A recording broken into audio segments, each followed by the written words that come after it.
guys, welcome back to Favorite Ironing Customs. I'm Michael, and today, as promised, we're going to kind of get back on working on the Volkswagen just a little bit.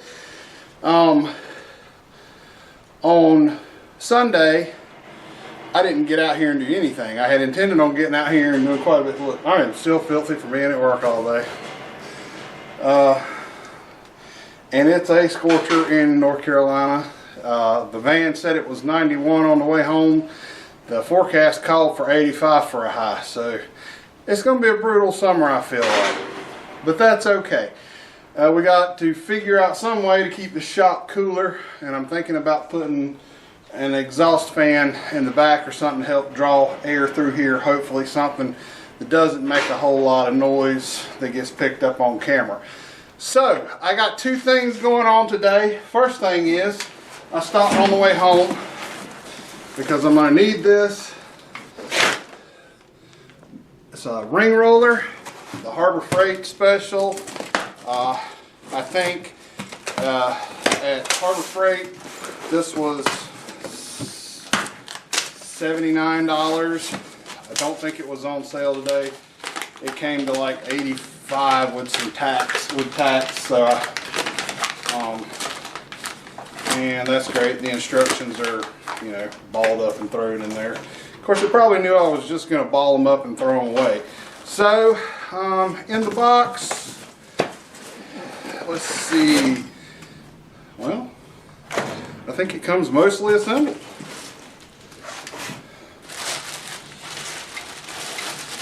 In the box, there are plenty of, ooh, it's got grease fittings on it. That's cool. I do need to get a grease gun for the shop. I do not have one currently in the shop. Not a whole lot of newer cars use grease guns or grease fittings. I think they kind of went the way of the dodo and somewhere in the 90s. GM used to put, I think you had one on the ball joint and one on each tie rod end. I'm talking like lower ball joint because you had struts. But you had one down on the bottom of the ball joints in the front and the back, and one on the struts, and you had not struts, but tie rod ends front and back. And then somewhere a little later in the 90s, they stopped having them on the car altogether. So my Chevy's got like 22 on there, 25, something like that, and that's just on the front end. You know, it's crazy. And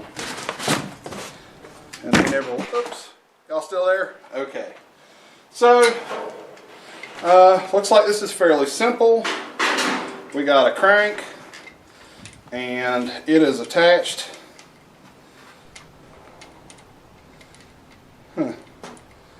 Well, it says the most this will do is 1/4 inch, so, and it will also do like 1 inch round bar, probably 3/16 thick at the most. Let me not tell y'all a lie here. I need to get a hammer to put that roll pin in. Alright, I do know I bought this to do the round rod on the Volkswagen.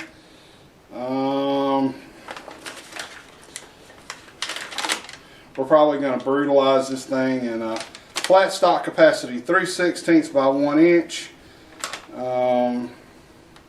round stock 1/4 inch. So we're probably going to brutalize this thing and use it for things it won't meant to be used for.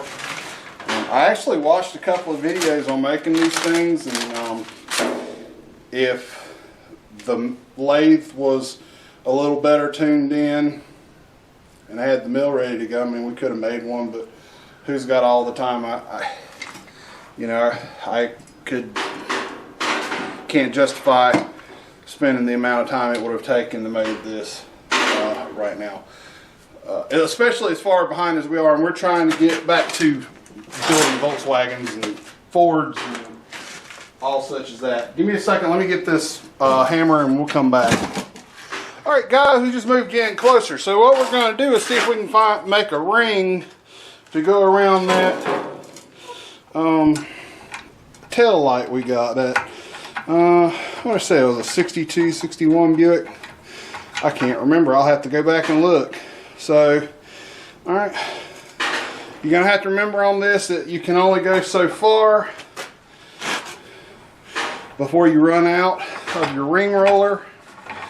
And that ain't doing anything. Oh yeah, now we got some roll in it. It may be a good idea if you're doing projects like making these rings and it's actually twisted.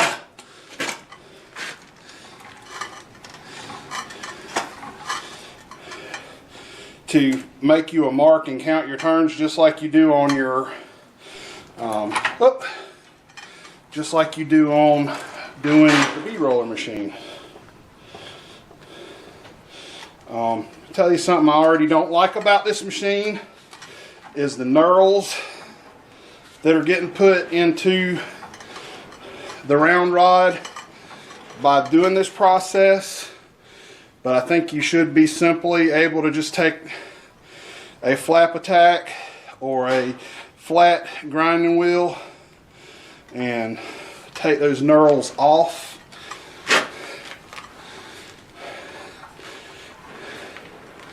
But we need to get over there on the other side so that we don't hit.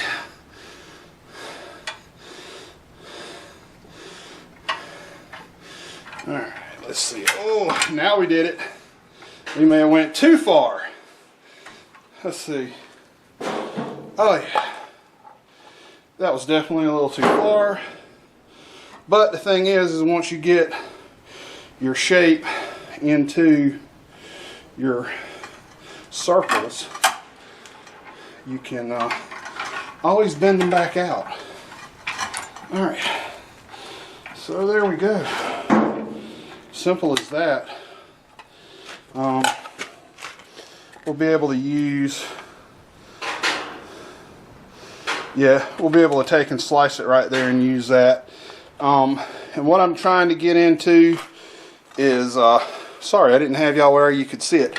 So we will be able to use at least part of this circle for using the ring for this. And what I'm trying to do is make me a wire form buck on the back of the rest of the car to go ahead and get the tail lights sorted. I got to figure out how I'm going to cut the bottom of the pan off. We'll get into on Sunday's video kind of where my idea is about this.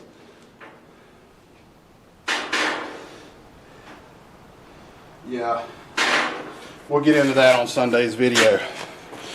Alright, so other thing I got going on, the shop's still a disaster. I just moved everything over in that side to get the Volkswagen in and out of the weather. So I've been kind of slowly getting in pieces, and these are driver quality.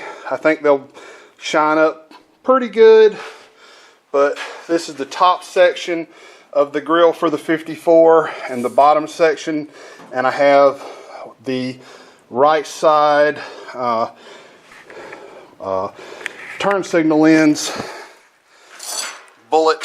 So I need what I need left for the grill. There's 4 pieces I need left for the grill. I need the center bullet, I need the left side bullet, and I need the 2 end pieces that wrap around the fender.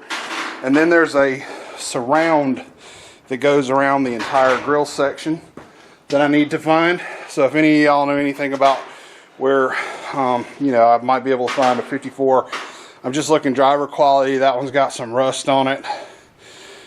We're gonna shine it up as much as possible and run it like it is. I think it could be probably sent off and re-chromed, so that's a possibility.